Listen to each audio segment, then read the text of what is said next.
Okay, so I believe everything should be fine now. It should be recording my audio, should be recording your guys' audio. Awesome. Hello, everyone. Okay. Testing. Can you all hear me? Mio, what's up? Oh, Mio, I almost forgot. Thank you for being my first like actual channel member that I don't know personally. W Mios. All right.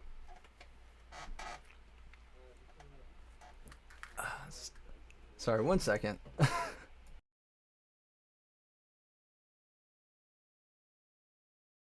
Sorry, I will be right back. I just need to do one last thing.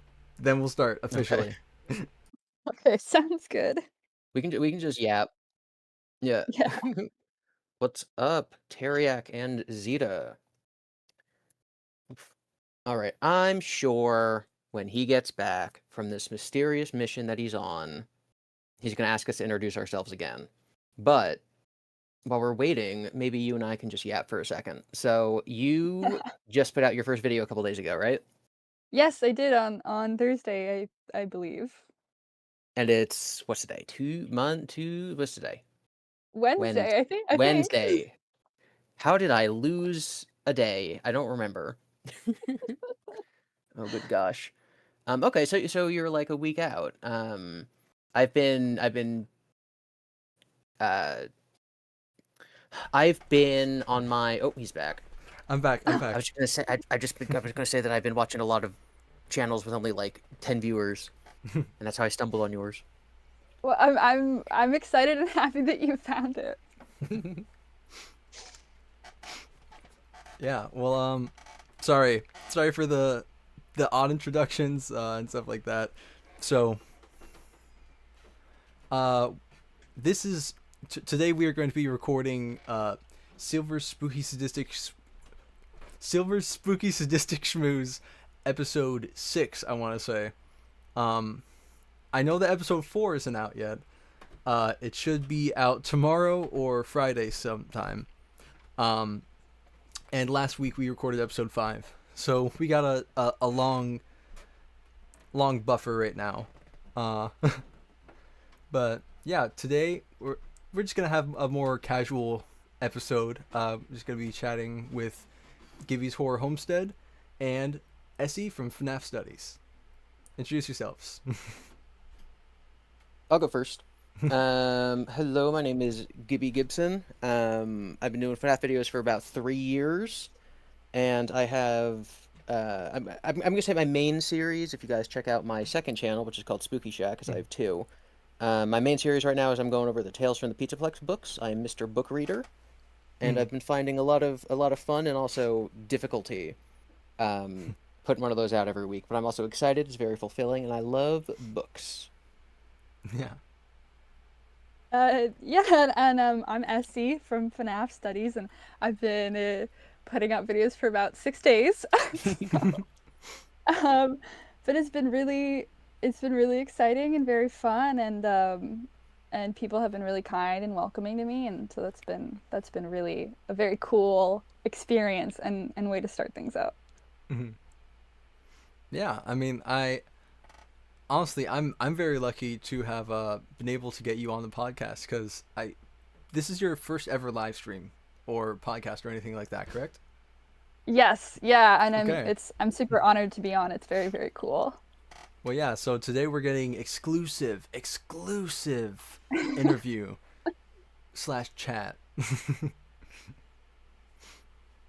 Okay. Yes, yeah, the first exclusive rights. Hmm. So, we're just gonna start this off. We're just gonna, jump right into it. Start off with a question. I already asked you guys this before the stream, but I'm just gonna pose the question again. What is your favorite FNAF animatronic? Mine is Foxy, the original Foxy from FNAF 1 and Mangle. Um, and they have been like since the first game came out. My favorite is also the original FNAF 1 Foxy. Has been since 2014. He is the cool one. And then I have a love-hate, I should say a love absolutely despise. No, a love want to throw into a wood chipper relationship with Balloon Boy. So I'd say he's both my second favorite and also the worst character in FNAF. So those are my answers. Yeah. Personally, you can kind of tell by most of the branding on my channel and everything that I do with the Unwithered Truth. I am a huge Springtrap fan. He's Springtrap and Scraptrap. Scraptrap is overhated. You guys just don't like him because he's not Springtrap. I like him because he's not Springtrap. Okay, I am day one Scraptrap enjoyer. I'm a day one Springtrap enjoyer. All of the Aftons are amazing, and William cares about his children, and he's the best father ever. No. And no one has Let's not ever get canceled said this quick. otherwise. Gibby's actually, he would agree with me, right, Gibby? Right? Yeah. The snipers are coming for you. I'll just tell you that. They were descending on my location. They've just got word they need to go to you immediately. No. But I love gosh, when you first reached out to me, this is like well over a year ago now. Yeah. And I checked out your channel and I saw your Springlock failure videos. Hmm. I love your characterization of William. I love Unwithered Truths as well, which very similar. Yeah. You voice both. But I just love the sort of depth implied only by your voice acting and also in your case the animation that you have. Like I will always say this. I think it was one of the first things I said to you. The scene you have where William like kills Charlie and it's raining and the rain turns red. I'm like, that is William. That is how you film William Afton. Thank you so greatly much. appreciate your artistry. I have to agree. They're so. I got to do a really fun deep dive after we spoke, and I was like, "Wow, this is somebody who definitely like you know what you're very good at, which is wonderful because you're very good at it." Thank you. Yeah, I mean, I will say nothing is certain. There are no actual release dates yet, but there is a planned reboot, like full reboot of a Springlock failure. That's kind of why we haven't gotten any new episodes in a year and a half, maybe two. But I do plan on working a lot more on that characterization of William, and expanding him to be a more rounded character, and I will reveal this right now. Instead of the like 15-minute episodes that were before, it's planned on being around like 30 to 40 minutes per episode. So it's going to be very, very huge project, a very long form drama, tons and tons of characters that are all currently having to be written all at the same time. So there's a lot that's going into it. You're a crazy That's person. awesome. Oh my gosh. Yeah. Prayers. But yeah, GiBi's actually helped me a little bit with some like minor things with that. As he is going to be having a guest voice in it. We're not gonna say who exactly yet, but it's got guest voice in the reboot of a Springlock failure. So that's gonna be pretty awesome. Very exciting. Mm-hmm. And you might have some sort of cameo appearance in maybe some big project I'm working on. That maybe. maybe. People might be able to guess about what's going to happen. You know what? I take that back. No one will be able to guess what that's going to be. Nobody's ever going to guess it. No, not at all. No. Literally impossible to guess. Well, yeah, I mean, we do have currently a 10 super chat goal for, in celebration of my channel hitting 10,000 subscribers today, which is awesome. And maybe we'll give a few more details about that mysterious project if we do end up hitting that 10 super chat threshold. So, hint, hint, nudge, nudge. Very exciting. Congratulations again. Oh yeah, thank you. You did because I've been watching through like your other podcast with people. You recently did one with a big horror guy, right? I keep forgetting his name. Oh yeah, Connor Um, McGrath. yeah, Connor McGrath. Like that's a cool it's a cool get. I always say no matter what like size you are of YouTuber, if you just reach out with like an interesting pitch to like anyone you like, anyone you're interested in, anyone that like you like their content, assuming that they're like a nice guy, which most Yeah. YouTubers genuinely are if they get to that size. You never know. Reach out to people; they might surprise you. Yeah, I mean, Connor and I, like that whole podcast episode was about the idea of like, of a like Lovecraftian like novel, and I mean, there's no confirmations yet, but I do believe that we are going to be pursuing some form of that story to actualization. So it's another fun thing that to look forward to. How exciting! Oh my goodness. Yeah. So yeah, we've talked a lot about my projects and GiBi's projects. I think what we should focus on right now is Essie. What are your projects that you might want to give little hints about or talk about to the audience? Well, I have a video I'm working on right now that hopefully I'll have up sometime this week.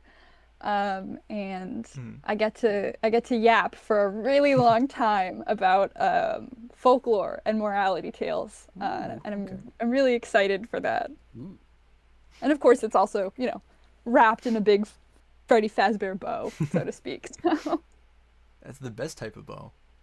yes, definitely. I'm pretty excited for that one. That is like right up my wheelhouse, like focusing on the the I don't want to necessarily say inspirations for the FNAF books, but like the lineage of horror and storytelling that's led to like where these stories come from. Because yes, they are children's books, they're written in a way that children can read them and understand what they're saying, but there's so much more going on behind like the intention of it could be Scott or Andrea, but like the intentional things that they're pulling from real world urban legends or what they've read, like the lineage of inspirations to get to a silly story like Frailty is, I think, really, really interesting to dive into. And my video for this coming Sunday, which is about clethophobia, is shaping up to be a little over 3 hours long. Because I go into some of the inspirations behind it, maybe. And so I'm actually very much looking forward to anyone else's opinion on morality tales and fairy tales and stuff like that. I'm excited for this video to drop. Yeah. You've just given me a great 3-hour thing to look forward to. If I get it done. Yeah, I mean, I think seeing all of your discussions throughout your 36-hour long video about morality tales and how central they are to FNAF was definitely inspired me to actually get that thing together, because I just thought that was such a fun way to analyze these stories, because there is some kind of moral being told, but whatever powers that be in this universe clearly don't dole out justice particularly evenly. And I think that's just such a fascinating little part of this world to look at. Yeah, I bring that up all the time. It's like you're reading a story and it's like doesn't matter if the main character learns their lesson or doesn't, or learns it the last second or halfway through the story. The survival ratio has absolutely nothing to do with how good of a person they are. Yeah. Some people will in those stories will have done nothing wrong at all and they will die. Oh yeah. Yep. Or and the worst character will survive, and sometimes the message is just that life is cruel. Yeah. It's just like that. Just One of like the that. first, just because it's one of the earlier stories, but 1:35 a.m. the character Delilah dies, and I was like, I guess he's saying that like sleeping in is bad for you. Like that's all I can get from this. Yeah, laziness is punishable by death, I guess. Yeah, a lot of them are super. Whatever higher power in that universe is determining who lives and who dies has a moral compass that I'm not sure I completely understand. Oh yeah, so I'm curious, Gibby, do you have any favorite like Frights or Tales books so far? Like, Well, I think people who've watched my content know that I think that the real Jake is like legitimate art. mm, Like I think that book is really, really good. Both well written and also just a good story. And it's interesting that it doesn't have anything to do with FNAF. Yeah. I don't know what Scott meant by that. Like, guys, this one's too good. I can't bring in Freddy Fazbear. Yeah, he was like, I gotta sneak one in there where I don't have to talk about, spring trap coming out of somebody's stomach. yeah. Tales so far, I really enjoyed Somnophobia. There's one coming up that do I want to spoil? Yeah, I guess I will. Okay, I really like the story Monster, which is interesting because it's probably the one that the fewest people have read because it was only available if you bought a bundle at Walmart years ago when it first came out. Yeah. So Fascinating. like I think it was Impulse Evan was telling me because he has videos going over all the books as well. He's like, yeah, I still haven't read that one just because it came out after all the others and I didn't buy the book and whatever. And it was never released as an ebook, so the only way you can get it online is like if someone took photos of the book and like printed it. How bizarre. Yeah, and it's really hard to get on. I looked at Abe Books and I looked at Amazon and I looked at one of those other like secondary, like real bookstores. And there were 0 copies available for sale. Wow. Like you literally could not buy one on the internet, and there's no ebook. And thankfully, another theorist was able to supply me with their digital photocopy, and so that's how I was able to read it. Wow. Very old school, just scanning right on the library printer style of reading. And like I would have bought it, Scott. If you're watching this, because I know you are, I would have paid. I would have bought it. It's just literally not for sale. Okay. FNAF lost media. Yeah. Yeah, it doesn't count as stealing if you aren't able to buy it. It's fine. Yeah, let's tell ourselves that. Yeah, if you can't get it legally, then how could you possibly get it illegally? Exactly. I like your line of thinking. Oh yeah. We've had some interesting chat messages.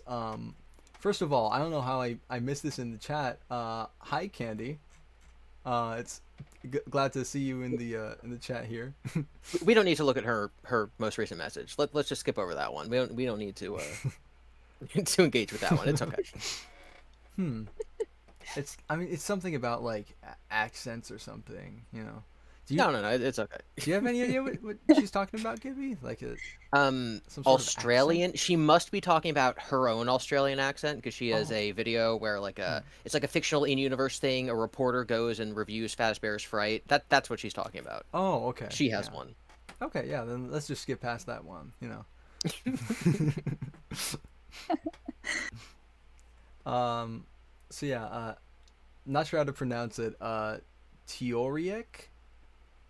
Teoric. I'm sorry. I don't know how to pronounce your username, but there's some very interesting ideas about the tale stories. It says, do you think Mimic has a photographic memory? It's just that F10, N4, and Mimic don't grasp the concept of time or distant memories. So for a Mimic, David's death is happening at the same moment he's trying to kill Cassie. He doesn't understand that people die because in his head, it's still like 2 seconds ago I was playing with David.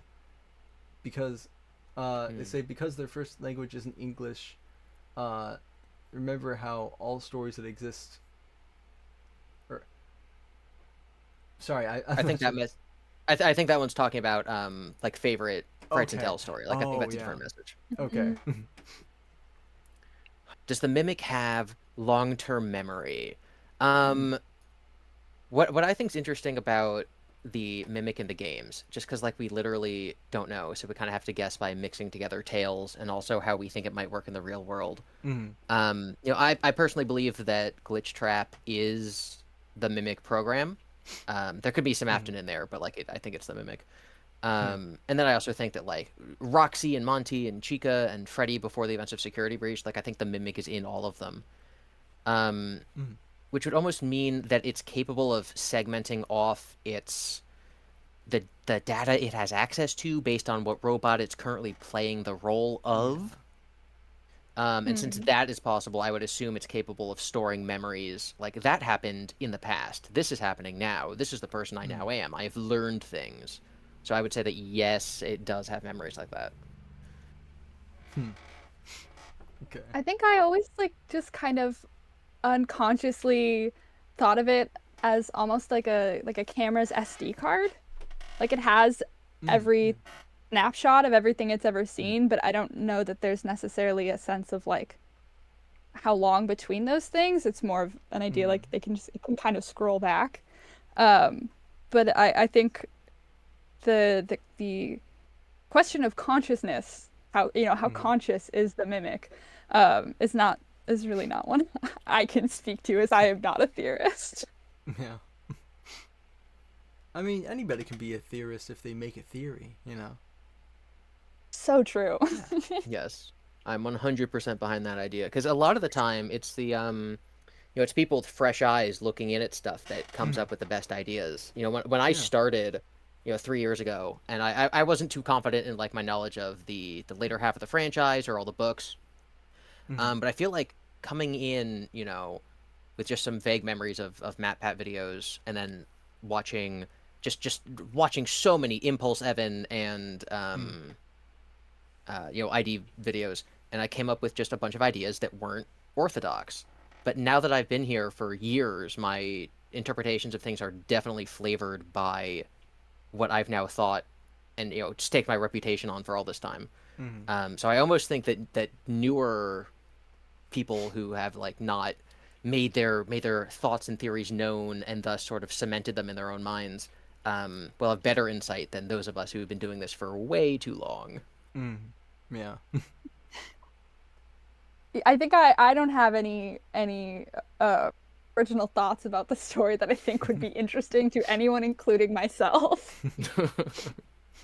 I like to kind of just default to the wisdom of the crowd, so to speak. Yeah, I mean that's fair. Yeah. I feel like it becomes less and less fun to try and figure out the story of FNAF.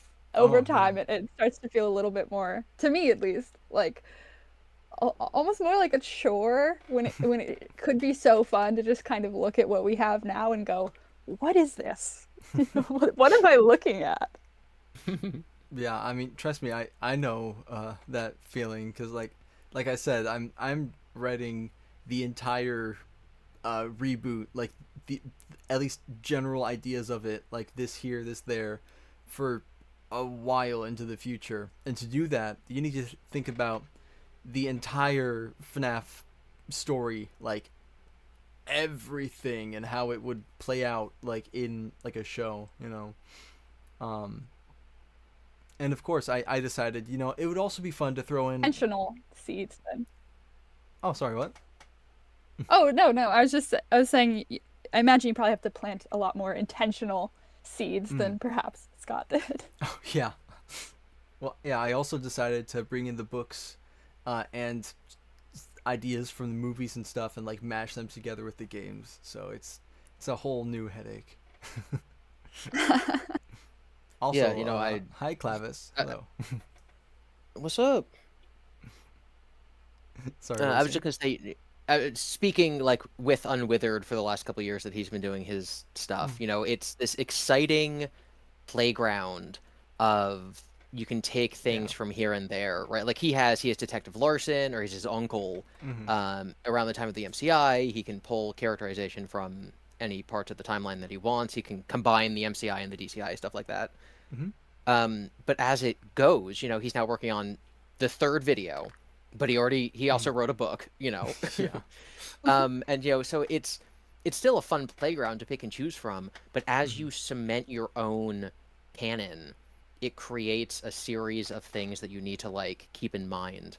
I think the funniest, and especially for him, because he's also like a big theorist, one of the funniest things that happened when I was having a conversation with him is he quoted the puppet saying something, and me and T-Dreads were like, what game is that from? I don't remember that. He's like, I swear, the puppet said in this, and he was like looking it up, trying to find all the voice lines, and then he goes, oh, that line was from my video. That's why I heard it 1,000 times. Yeah. And I'm like, oh yeah, that's gonna different timelines and continuities and AUs are gonna definitely get all the facts jumbled up. Mm-hmm. That's hysterical. Good for him. Believes in his work. His writing is so iconic; it's getting better than the. than the Yeah. real Oh yeah. was. Oh yeah. See, Rambunctious VA in the chat says, I love seeing what new outsiders make of the story because once you've absorbed a billion different theories over a span of multiple years, you start to get a lot of ideas mixed and confused together. And I completely agree with that notion, because there's so many things that will be like, the community assumes that this theory is canon, and if you assume that this has to be canon, that means that this has to flow into it, and that causes like a whole ripple effect, There's a lot of just spider webs in modern like FNAF theories and theorizing. Yep. And like having like a fresher like idea of what it could be is very important to actually learning the story, Yeah, there's definitely a sense of like, starting from what you've determined is true and then trying to go back and prove it, Yeah. which is tough. You're working backwards essentially, and so these modern theories kind of just get bigger and more elaborate as they have their conclusion and then try to work backwards and find a way to prove that it's true.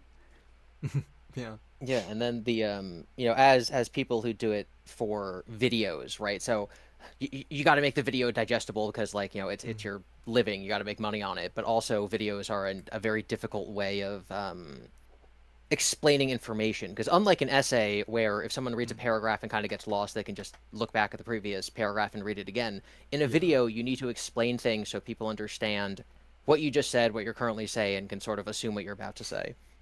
And making theories that aren't 100% thought out, or I guess I should say aren't something you're totally confident in and are really just tugging on strings to see where they go, get so convoluted so fast. And talking to other, YouTubers, they always say like, I don't know what to assume my audience knows. If I have an interesting theory about the one you should not have killed, do I assume my audience knows who Cassidy is? Do I assume they know that, Toy Shink is the weird face in Ultimate Custom Night? Do I assume they know what Ultimate Custom Night is? Like, it just balloons so much that you almost have to go, okay, this is a 301 level course video. You got to understand the terminology going in, but then this is a 101 course because I have a feeling that more people are going to watch my my analysis of Secret of the Mimic. So I kind of got to explain all the different things. But I know every single theorist I know has that exact problem. Yeah. Well, yeah, I mean, like your when Secret of the Mimic first came out, you made your Fate Fiona video, right? Wasn't that I remember? It was funny reading some of the comments on it after watching it, because it's like, what is an agony? What is that? Yeah. Like, well, you see in the books. Exactly. Like, to some of us, like, that is like basic, like the FNAF magic system, But a lot of people just know, oh, it's spooky haunted robots. They don't know what a remnant is. They don't know what an agony is. Like, there's so many subsections. God forbid, I got to mention the 0 point field, because then it doesn't matter how big of a FNAF fan you are. It's incomprehensible. Yeah. That I think it was the Fate Fiona one. It may have been just one of the other Secret of the Mimic analysis ones. But I was like, okay, so to understand this, you got to know Remnant Plex, Fazburger, Arcade Theory, loop victim. And then I quickly go through all of them. And I was talking to Tom after he watched it, and he was like, I watched God David, and I went to watch your Fate Fiona to see like what you guys were saying. And you start the video naming all these theories, and I feel like I'm kind of plugged into FNAF because it's literally my job as a game theorist. And I had no idea what you were talking about. I'm like, yeah. Yeah. That Yeah, you're is like, the here's all the franchise. prerequisite courses you need to take for this video. Yeah. Geez, there's. Yeah, especially like with the new main line, like the new Mm, Steel Wool games. So many people are getting into them that are like, I didn't know there were FNAF books, and it's like I don't blame you. yeah. I mean, sometimes I even forget that there's like VIP exists. Like, there's so many just like Mhm. small, obscure things that, like, if you're not an active part of the community, keeping like a mental checklist of this is this, and then in the timeline comes this, and, like, you will just get lost in the crowd of all of the different info and information and stuff like that. Yep. Okay, Yeah. so I just so because Clavis is in chat. Hmm. I just went to check their channel because I'm like, I remember really liking their videos, but I feel like I haven't seen any in a long time. It's because they haven't uploaded in 6 months. That's But you have about a to new say. video coming out in like 2 days. That is so Wait, hype. I was what? literally just thinking, like, God, I love, I love the way that you analyze things. That's very, very hype. Yeah, you forgot about the very informative pig. I cannot believe you, Oh, my Silver. bad. My bad. Sorry, I'm a fake fan. I need to rewrite the whole outline for season one now to put very informative pig into it. Oh yeah, and He needs his cameo. yeah, and I feel like I'm like trying to read chat, but some of the messages are getting hidden. You know what would help your message not get hidden and help the our current goal is to super chat. We're trying to get to 10 super chats for 10,000 subscribers. And once we get to that on stream, I'll reveal something cool. I'm not sure exactly how much I'll reveal, but it will be something cool, you know? So, you should do that, please. Yep, yep. Bribe him. Bribe him. He has to tell you Yes. the truth. Money talks, folks. Yeah. Yep. Well, Silver talks if he gets money. Yes, Exactly. exactly. Exactly. If anyone makes a super chat mentioning an Australian accent, I will absolutely not do one. Okay, I would do it for Silver. I would do it. But Okay. Thank you. otherwise, not a chance. I'm gonna pretend I didn't see it. Mm. Now I need a super chat. My No, no, own no, no, no, stream. no, no, no, no.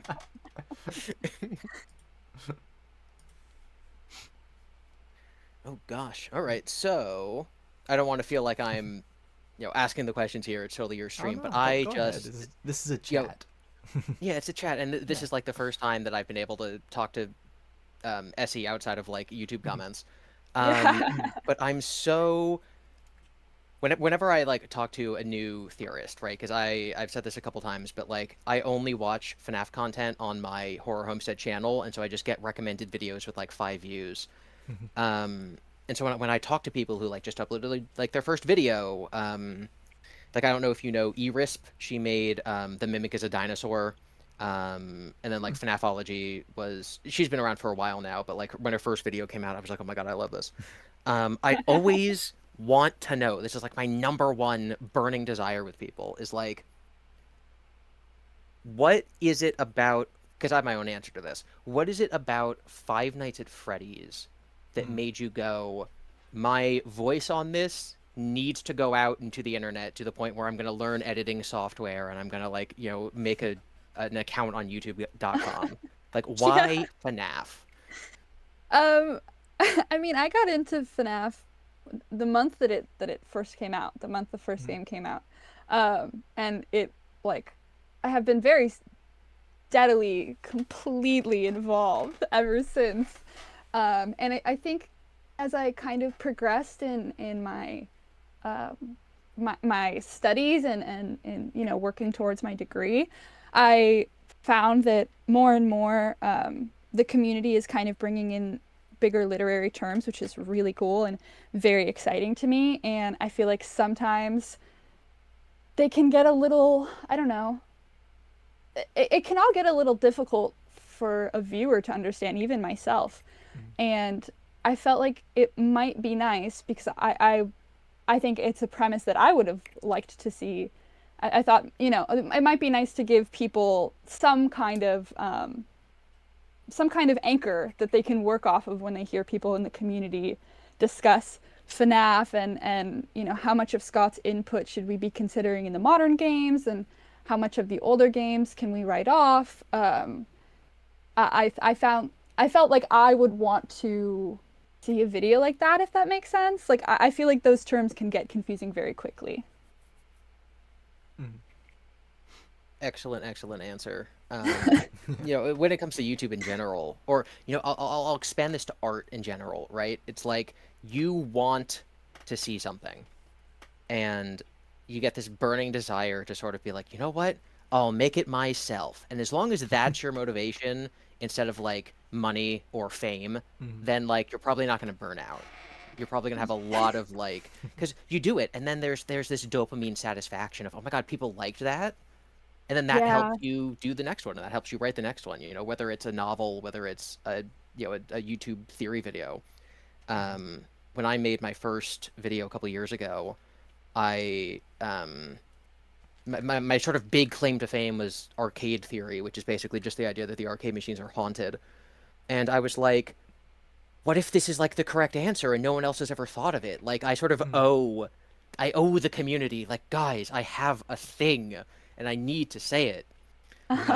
So as long as you have that sort of like, that's your drive, I totally believe. I totally believe in you. Oh, yeah. I mean, I think like in my life outside of this, I make art, and that's kind of my job. And I've never made Mhm. anything that I wouldn't want to see from someone Heck else. yeah. And I felt like, I watched so many FNAF like video essays. 2+ hours is what I'm always, looking for. Uh, so yeah, I definitely I can't imagine making something that I wouldn't want to sit and watch. You'd be surprised. So yeah, I'm curious. You said you do art. Like, what type of art? Yeah, I mean, at present, my like day job, I suppose, Mhm. is digital and some mild graphic design, um, which has been really fun. And it is that thing of like it's very cool that other people are excited about this thing because I'm Yeah. excited as I'm making it, and it's fun to get to share that with people. But um, yeah, it's very cool to see other people like see these things and be interested in them and want to buy them. But with YouTube, it's so much bigger, and there are just so many more people. I didn't expect that Yeah. all of them would somehow find that. But I mean, I'm glad they did, but it was definitely like, oh, okay, I kind of understand how this works on one scale, and this is a completely different world. Mhm. Yeah. It's funny because I forget exactly when I. Oh no, I don't forget exactly. It was September 1st, 2024, I believe, is when I released my first episode of A Springlock Failure. Um, and going from, you know, a a huge fan of game theory and like all these other YouTubers to then being in that world, like seeing Hmm. that there are people who enjoy the piece that I have of Five Nights at Freddy's. It was just such like an amazing feeling to me to like for the first time when it got, you know however, like a couple hundred views within the first day or two, and then it eventually got above 1,000, and I thought, wow, I'm in the big leagues now, you know. Hey, I'm there now. This is my big leagues. Exactly, yeah. But like it's really interesting how much like media can dictate our lives. It's just something I've been thinking about recently because like all three of us are here. We're within the Mhm. community. We have done FNAF stuff, and like we are currently in this fandom, right? Um, Hmm. and if instead of like, let's say instead of Five Nights at Freddy's, it was Undertale or like Amnesia, like two like completely different communities, and like we would have never met each other, any of us probably, and like our entire like online presences would be different. That's just such an interesting thing to me. And I do like what you were saying earlier about like how you chose Five Nights at Freddy's, like questioning that, because like that for me it's just that it was just like, I guess I like imprinted on it when I was young, because Yeah. it was what, 2014 I want to say, right? August 8th, Yeah. 20. So I would have been eight or 8 Oh years gosh. seven. Wow, I can't do math right now. I think I would have been 7 or 8 years old, and I was watching Matt Pat's original FNAF theory, and now here I am, 12 years later, give or take. It's crazy. I was gonna say, like, you know, it's a little different for me, or I guess I should say it's a little different for you guys. You know, I was an adult when the first FNAF game came out, and so it sort of, you know, it wasn't my childhood. I was there from day one, but FNAF wasn't my childhood because I was literally in college. Yeah. And so having this like, oh, this is a new thing. I remember when headlines were blowing up, like this indie game is really popular. You know, a bunch of even smaller people were streaming it. And then, you know, Matt Pat made his first video, and then FNAF 2 came out a couple months later, and it was the talk of the town. And Yeah. sort of having this like this big, I don't know, this big fandom that sort of didn't exist 5 seconds ago. You know, because like, you know, the Marvel movies, those are really big, but they're based on comics that are decades and decades old. Hunger Games was always big, but you know, it was the movies that really brought into the spotlight. And so the books had pre-existed. FNAF just appeared out of nowhere, and it was kind of the first time that happened with a video game, maybe besides Minecraft. Yeah. But it was just sort of interesting to see overnight this thing now exists, and it's an ongoing franchise. It's not just a movie. It's not a movie you have to wait 2 years for the next one to come out for. The steady release of the games over, you know, the course of like 3 months, you know, like 2 or 3 months breaks between them, was just such a new and fresh way of doing it, and I think that's sort of why it stuck around and was so popular at the time. And yeah, just seeing how, like you said, that has now brought the three of us together in this call. It was very surreal for me when I met up with T-Dreads and Unwithered to watch the movie, because like now I've met people in person. Like I have you know, shook their hands. I've talked to them about like nonsense, because of the Scare Bear, and you know that there's a magic to that I think is really cool. Yeah, I definitely. I mean, especially like I made one decision like a week ago that led me to such a very cool moment that I, you know, is not something I would have ever I guess even had the wherewithal to dream of or what have you. It's very cool. Those little moments I don't know, I guess aren't really so little. Yeah. Yeah, it's a weird you know, domino effects and butterfly effects and stuff can be so scary to look back on. So like when me and you know, Unwithered and T-Dreads were on, you know, Game Theory a couple weeks ago, and that was almost solely based on my decision to stream about Chica's Secret Party back in February. Like if I had just decided like, oh, you know, I'm not gonna, it's too busy, I'm not gonna do that. Or if it hadn't gone on for 6 hours because, you know, I had Corey and Connie on there and we were all like, oh my God, what about this? What about this? What about that? Oh yeah. If it hadn't been that thing, you know, the reason Tom watched that is because he was making a video about Chica's Secret Party, and he's like, I'm gonna look up what everyone else said. And so he watched that stream, and so he wanted to get our ideas. And I'm like, oh, so this, you know, the objectively biggest thing in my career only happened because I made the random decision on a Wednesday to stream about Chica's Secret Party. And so it's kind of like, it's exciting and it's also terrifying, because what if I didn't do that? Or what if the thing I'm going to do tomorrow I don't do, and that changes everything. So yeah, very, you know, that's just kind of life. Very exciting. Very scary. Yeah, it's very cool to kind of be able to thank your past self for like, oh, you made an impulsive decision, and you know, thanks. Yeah. That helps me out. Yeah, Yeah. yeah, and like for you, it's like like you just said, the thing you did last week. Whatever comes of your channel or your career here, or even if you just leave this behind and you go and do other art jobby stuff, it's the decision you made last week that started all of that, which is again scary but very very awesome. Mhm. Yeah. Yeah, it's super cool. It's nice to have a hobby that has uh given me the chance to get to speak to some very cool people, and also just like so many people were so nice in the comments of that video that Mhm. I was kind of I was kind of shocked. I was like, "Oh my God, should I have done this?" But yeah, Yeah. it's very it's very cool to see, I don't know, dumb decisions or maybe impulsive Mhm. ones, I guess, play out in positive ways. Yeah. Well, it's funny. The way that I got into all of this was that my impulsive decision was that I decided that I really wanted to make an animation. And I just randomly I was like, you know what? What's something that I like that I can do? I can do the voice of.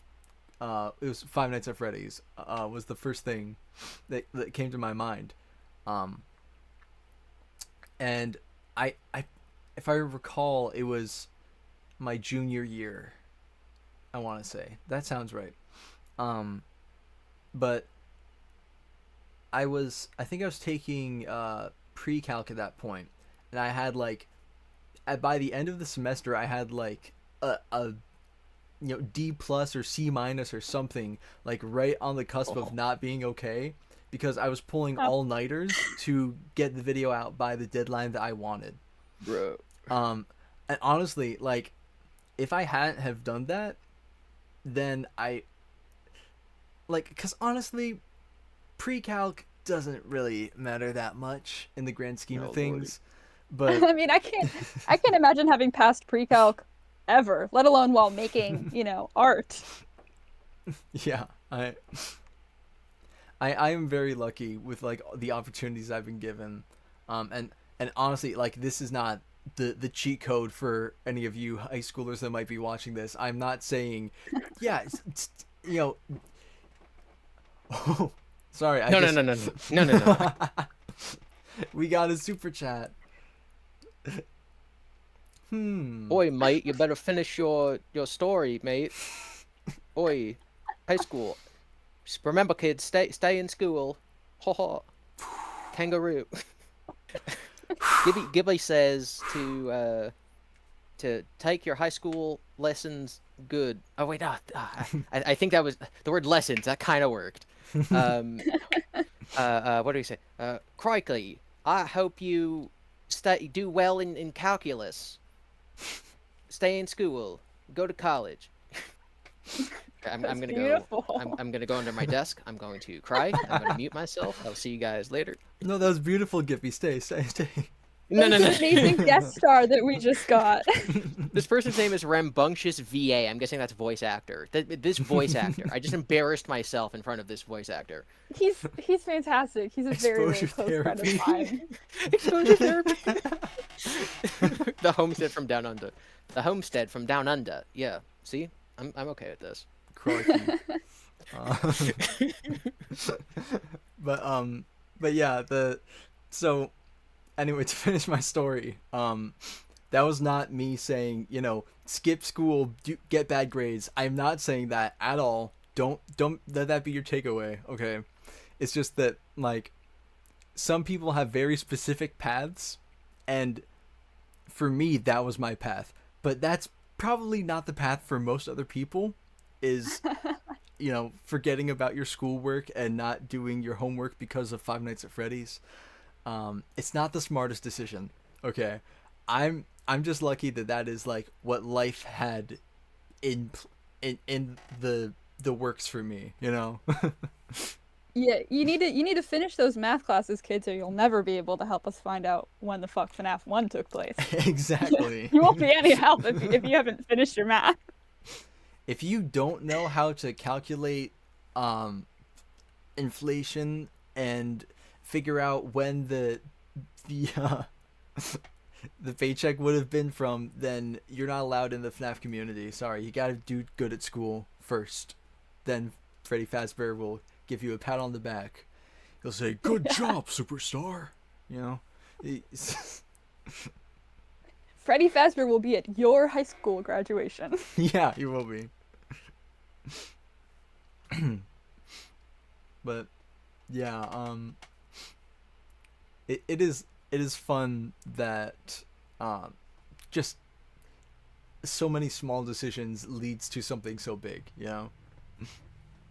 Definitely. Mm-hmm. Like the small decision of doing well in school. No. Yeah, exactly. Yeah, I was gosh, you and I really have been talking for like over a year at this point, because I remember when Yeah. you were like, "I'm going to college soon." I was like, "Oh, lordy." Yeah, that's so weird. I'm getting ready to go back in a month from now for my second year. Yeah. Yeah, gosh, that like it goes by really fast. It does. But you know, we've talked a lot about, like, you know, the putting important things in life before YouTube videos and projects and things like that, just because you've done some animations for me and might be doing more in the future, cough cough. And I feel I'm always like, you make sure school gets done, make sure your personal life stuff gets done. And once you graduate, that's when I'll tell you the ugly truth, which is that if you choose to continue doing YouTube, it will destroy your life. But you got a couple of years before then. Yeah, yeah. It will consume every waking moment. I got at least 1 or 2 years till then. Yep. Yeah. So, as a new FNAF YouTuber, what are your thoughts right now, Essie? After that, you know, Inspirational speech. On pre-calculus or I've got none on that. Yeah, it's I'm nervous. You know, my semester starts back up, and the kinds of stuff that I write for these it does end up being quite long. And considering I'm an English major, I already do a lot of writing, and so I have mild concerns about how I'm gonna split my time between writing real essays and writing FNAF essays. Yeah. But I think it'll be fun nonetheless, and I think just knowing how kind the people in this community are and kind of always have been makes it a lot easier to consider, like, okay, this really can be a hobby that I can continue to enjoy completely, because the people in it make it so enjoyable. Yeah. Very true. Yeah, I mean, Yeah, there's it's a treat. There's the occasional stinker in the community, but overall, I feel like it's a pretty fun community to be a part of, you know. Yeah, and I think with a small of a channel as mine, it's pretty easy to scroll through the comments and make sure nothing's slipping through the cracks in there. Yeah. Yeah, I still have the chance to look them all over, as much as I can. I'm gonna start writing you hate comments just so that you feel like a big YouTuber. Wow, oh, thank you so much. I'll print it and frame it, and I'll be like, "This is my first mean comment, guys." Yeah, it's funny. Like I'm a small enough YouTuber right now that I don't get like a ton of like hate comments that often, and most of the time when I do get them, it's just sort of funny to read, because 99% of the time, if you have a hate comment, it is going to be written by a 5 to 10-year-old. So they do not know proper grammar. They don't know, what an inside thought and outside thought is. They're just being mean because they want to be mean, and that you're just the target for their tantrum. Honestly, that is what 99% of hate comments are. I can back that up. Nice that it's such a non-serious topic. No. Well, you'd think so. To these people, it's serious. Yeah. Oh, of But course. yeah, if you click on the profile of people who leave like just the worst comments. You can almost always tell that they're 10 years old, and that made me definitely have a different perspective on on this stuff. Yeah, like some kid making a Roblox like FNAF role play like 9 months ago, and is like, you're really okay. I mean, you can watch the videos, but I don't know if you're the best source of information as far as the Five Nights at Freddy's lore. Sorry, kid. As far as feedback goes. Yeah, like, William Afton can't like his kids because he kills kids. So, he's not allowed to have emotions. Sorry, And it's Will like, Care. wow, I'm so getting to true. Will I Care never would have considered that. It's Like, oh, when you put it like that, it all makes so much sense. sorry. To me, Will Care is like the Green Goblin mask. Like, it's like calling to me like, you know, William Afton cares for his kids. You gotta believe it.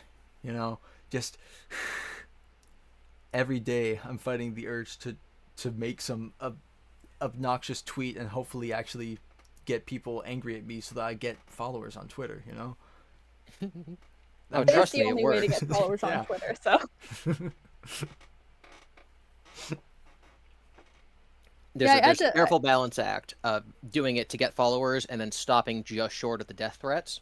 Exactly. Yeah. Very, God. very careful balancing act. Yeah. Jeez. Oh, I can only imagine. I had to make a Twitter for the first time since I was in like middle school. And I was, because somebody had told me that somebody on FNAF Twitter had like linked to my video, and I was like, oh, I guess I should check this out. And it's so much harder to make a Twitter account than I remembered. But then also I haven't been on this website for, at least 10 years. So yeah, but luckily it's exactly the same as it was back then, so that's nice. Yeah. It's just that there's a lot more AI bots. That's the main difference. Yeah. Yeah. I love AI. I hate the environment. You agree, right? Yeah, Gibby? And I see. Oh my gosh, I'm #1 environment hater over here. Exactly. Why do you think I have 17 alt Twitter accounts now? Okay, thank you. That clip, when I re-upload it a month after we upload this video, is gonna make me like $10. So thank you for that clip. Awesome. I'll stop posting videos the day before. It'll be perfect. W Triforcin. Oh, thank you, Triforcin. You are the GOAT. And Yes, you genuinely are, because you're not making me do an accent. yeah. So And- people donated. You got to tell them a cool fact now. Yeah. Yeah, the initial goal was 10 super chats. I think that was a little ambitious. So cool fact. Gibby, how much of the cool facts do I say? Well, you got 2 super chats, so I figure 1/5 of the cool fact. Okay, 1/5 of the cool fact. Okay. Gibby and I are working together on a project that's tied to other projects. That's all I I'm don't know if you saying. can hear me gasping. That's all I'm I'm saying until we gasping. get more super chats. Wow, that high school math class is already paying off. We're figuring yeah. out how much of this surprise to give out. Yeah, that is the Insane. the square root of 1/25. No big deal. I passed the class, even if it wasn't a low you. grade. I still passed it. I didn't take pre-calc in high school at all, so I'm not one to talk. Gosh, no. Yeah, honestly, not to brag, but I do kind of overwork myself in every facet of my life sometimes, and it does lead to a lot of insomnia. No, not to flex on you guys or anything, but Wow, this guy would never die in somnophobia. You would be the one that makes it out alive. Bro's face, not getting eaten by a dog. exactly. Oh, okay.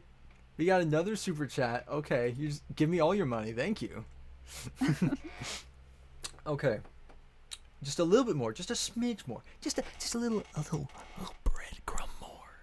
Just a little bit. Just a little bit. Okay. Toto. GiBi's hand puppet is in this project. He's his own man. He's his own man. Wow. Oh. Now I'm excited. Yeah. Yeah. We gotta get another donation though. We won't be telling tales out of class, unless that pun worked way better in my head. Unless someone gives another donation. Class, we're talking about algebra or whatever. No, it didn't work. Yeah. I gotta work. Yeah, and then you'll learn if Toto's gonna be on screen or not. Ooh. Maybe Toto's the one writing it. Idea. You won't know unless other people super chat. I don't want to drain your bank account. Other people can super chat as well. I'm just saying. But maybe Toto's in it. Maybe he's some sort of part of the project. That's all I'm gonna say right now. Possibly. Oh no. 367. Haha. I just did that on stream. I'm sorry.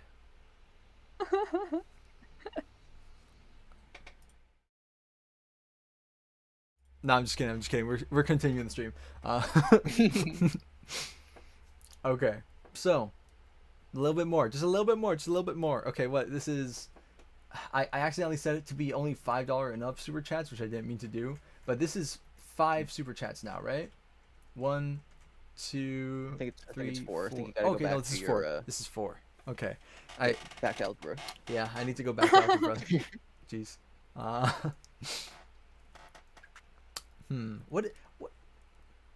What is 40% of the project? I'm trying to see. Let's just say that GiBi's channel is going to have animations with Toto in it. I think maybe a little more. Is it just Toto who's gonna be in it? Oh no, Just me and Toto? There's gonna be even more characters. Characters Wow. from all facets of the lore. Gasp. The lore Wow. the lore of what though? You won't know until the next super chat. Could be the lore of FNAF. Could be the lore of Solid Silver. Brigadoon. The lore of Brigadoon. Can I request that it's Brigadoon? If I leave a super chat, can it be Brigadoon? Rambunctious. No. Okay, I'll do it. Okay. 10% more. Crikey. Well, if you, oh, good God. Well, if you put a I can see you cringing on your video. No. If you were to watch my Frights video, it ended on a cliffhanger. Haha. Oh wow! I don't know. Thank you for yet another super chat. This is awesome. Thank you. Is anyone currently? You might be able to say yes or no question. Is anyone currently in the chat involved in this project? I believe so. Yes.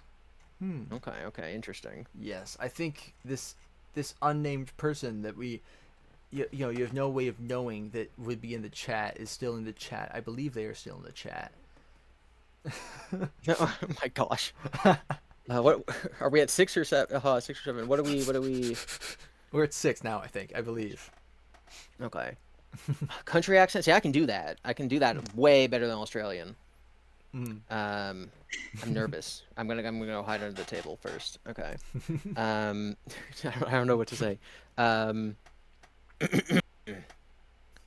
Well, we're gonna finish up on the cliffhanger that was at the end of Frights, and maybe in this continuation, that might be in some Tales from the Pizzaplex videos, there might be some cameos from not only Five Nights at Freddy's characters, but maybe some other YouTubers, both playing themselves and playing other people.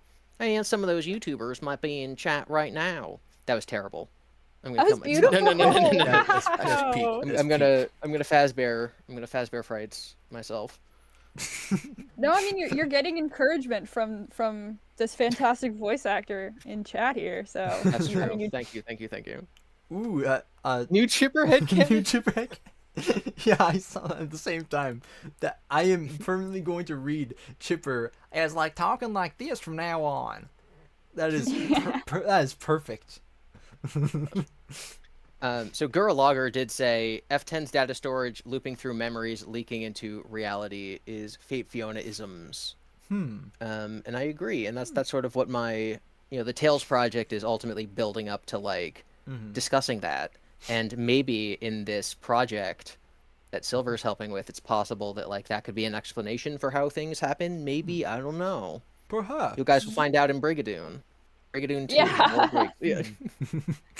Brigadoon 2, double the brig and double the dune. Two brig, two dune. Oh yeah, so when are we gonna reveal that we're doing a shot-for-shot remake of Brigadoon, Gibby? Okay, you joke. I've there. You know how like T-Dreads has like the Christmas album. Yeah. There have been joking, and yet haha JK unlessing conversations with me and another YouTuber being like, are we gonna like remake Brigadoon? Are we gonna like rewrite all the songs, but they'll be about FNAF? Like, is that gonna happen? It's been a little while since we had that conversation, but it is on the back burner somewhere. Brigadoon! Brigadoon! It was right in front of us! Brigadoon. Oh, wow. You gotta tell me when that cast list gets taped up on the door of the theater department. I gotta know who's in this. Oh my gosh, what? If I win the lottery, shot, same songs, but everyone's just in costume as a FNAF character. No one says anything about it. It never comes up. The FNAF onesies from Amazon. Yes, yeah. The funniest coincidence and like the reason that became such a reoccurring thing in my videos is just because one of the characters is named Bonnie Jean, and so obviously that person would have to be Foxy. Yeah. Horror. Horror.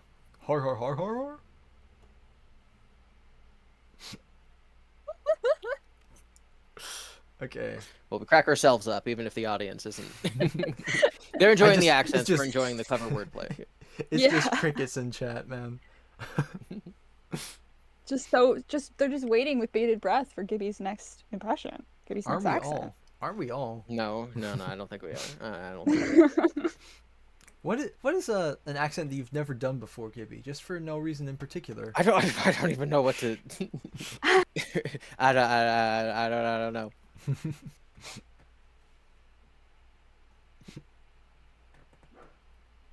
What song do you have? Italian accent. Oh yeah. Probably Go Home with Bonnie Jean. Yeah. Okay, the thing with accents, besides the ones I'm doing, is that I don't want them to like lean into stereotypes. But Italian, I can do that because I am Italian. Okay, it's not racist. It's just me. You can if I do a own Mario that. voice, exactly. Not saying anyone should donate $5 for me to do that. But if it were to happen, I think it would be okay. Yeah, donate $5 if you think that Chris Pratt wasn't Italian enough as Mario. Whoa. While we're waiting, hoping that doesn't happen. Wink.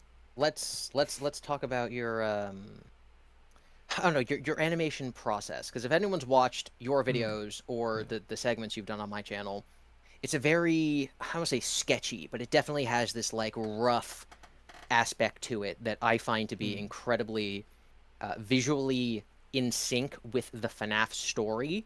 Like it just really fits the mood of FNAF.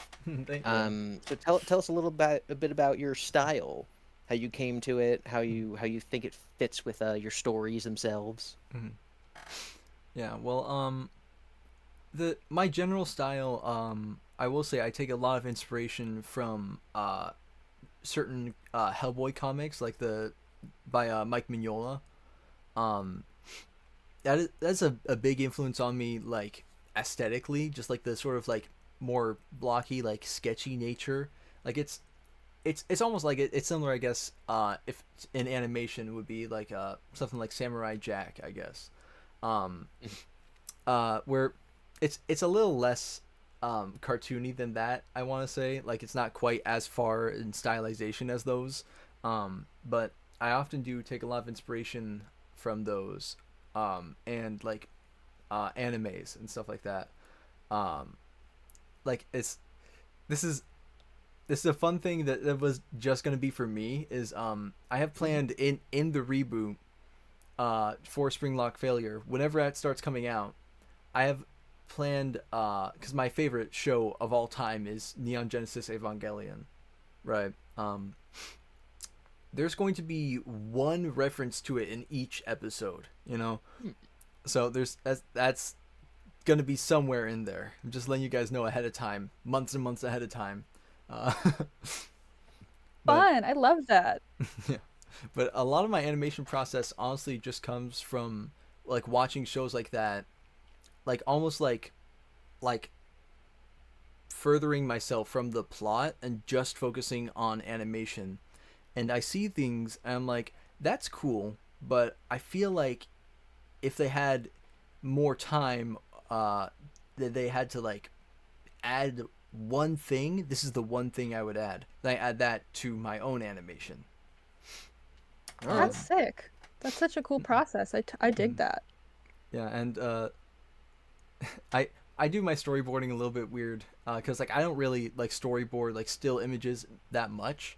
Most of the time I can like imagine in my head there's like main like action like keyframes I guess in each scene, and I have one big moment and then that is built upon by the next big moment, right?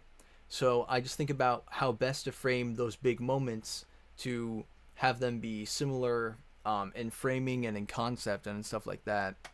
And I find some way to just have fun with like weird camera movements that you can't do in live action, because I don't want my animations to feel like live action, even if sometimes I do a tiny bit of like rotoscoping and stuff like that.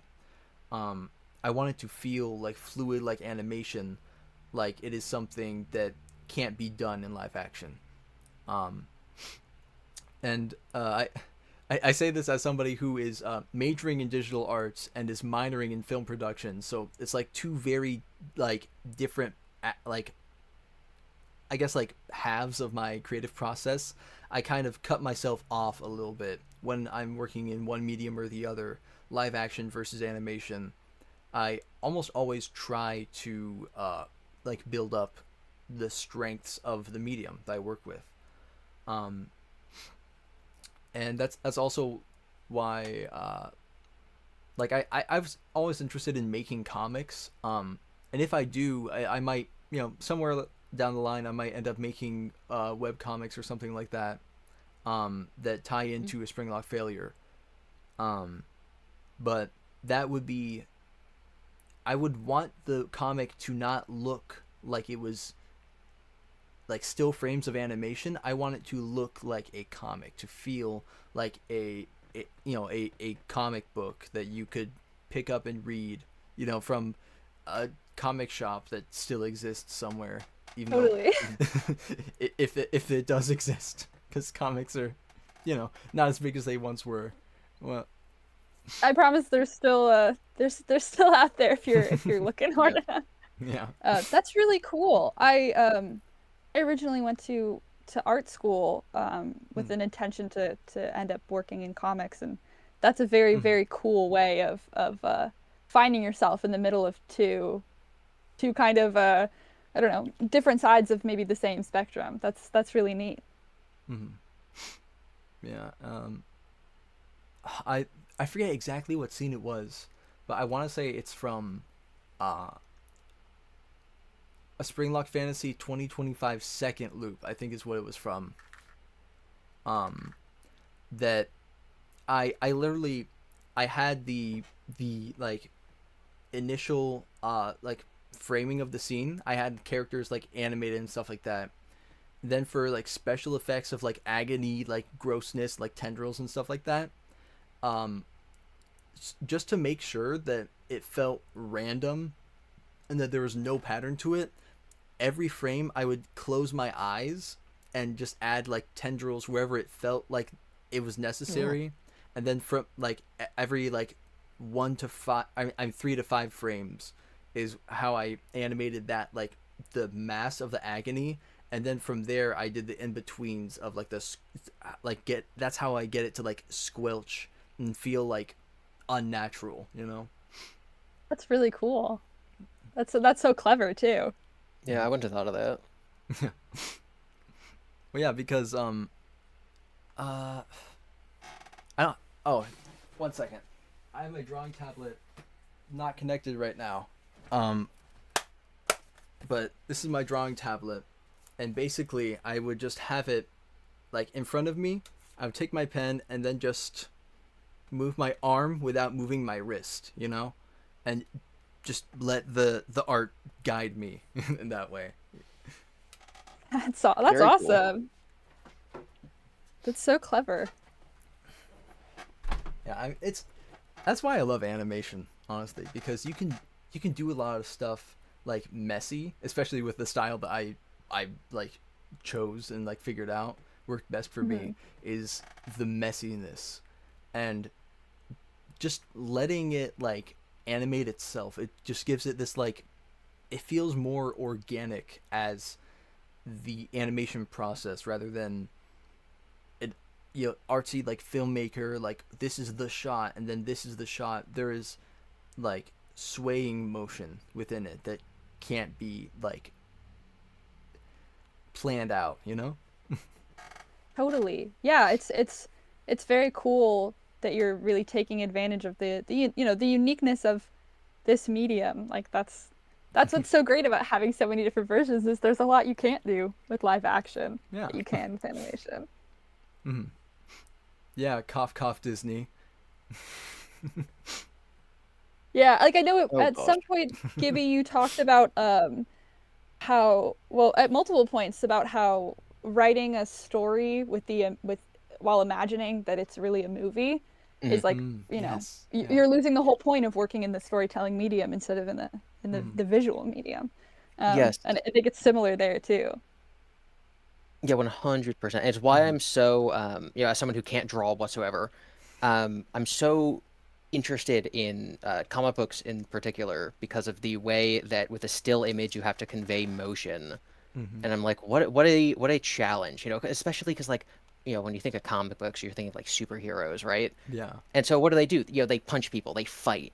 Comics are like the worst medium I can possibly imagine for like, showing a dynamic battle because you can't move anything. And yet it Yeah. is, the premier medium for those stories. And so I think that the way that we've sort of learned to do that over the last 100+ years is so, so, so cool. And then the writing books like the movie you see in your head thing, it's just a huge pet peeve of mine. And the FNAF stories unfortunately do it occasionally. Yeah, almost more than any other series I've ever encountered. Sigh. Yeah, right. Yeah, I love giving, like the writing advice in general. And I just think it's so natural for people. They see it in their own head. And so they think that if they just write it down, then other people will see what they say. And I'm like, no, like the number one tool to becoming a better writer is noticing when you're doing that and then fixing it, I guess. Go back and be like, how do I make someone feel this as opposed to how do I say this? Totally. Yeah. I think it's compounded also by the fact that, like, one of the highest compliments people give a book is they're like, oh my gosh, I could see it in my head as I was reading it. And it can be really easy to think, okay, then when I'm writing it, I should write it to make sure they can see it in their head when they're reading it, which is a trap. Yeah. Yeah. Like one of my favorite lines in FNAF is when Jake is like spiritually fighting with the big Springtrap monster thing, and it says he swung at him like a bat of intention. And I'm like, I don't know what that means. I can't picture that in my head, but I know exactly what you mean. I don't know what it means, but I know what you mean. Yeah, those are the best, rarest moments where you're like, I can't imagine this thing happening, but at the same time, I know exactly what is happening. Yeah, it's funny. I initially, before I got into animation, my goal was to be an author, like of novels and stuff like that. and I feel like I learned so much from like reading other authors like novel manuscripts, and Mm-hmm. like how different somebody's use of prose is, and how the feeling of the story is completely different. Like if I'm gonna toot my own horn a little bit. I'm stealing from my own work. Um, but from one of my older stories that's actually like you can find on my channel, I think, and Connor McGrath's, because he did 2 years ago he did a writing competition that my story got featured on. Oh wow. Yeah, but one of the lines I wrote, if I remember correctly, was it smelled like a room full of open scotch and pennies, and that is something that you can't just like present that like in a way of like, ew, it smelled gross, you know? Like there's so many intricacies in the English language that makes the difference between a good novel and a bad novel. And especially you can see that in the writing of the Fazbear Frights books.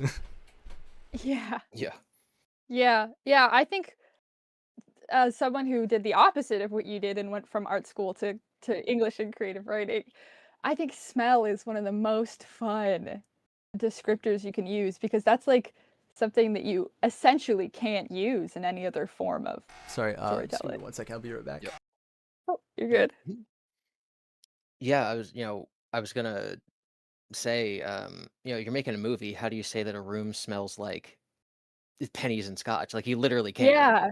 Yeah, You know, that's something that like you can only impart that to someone through the words of someone like literally not speaking. yes.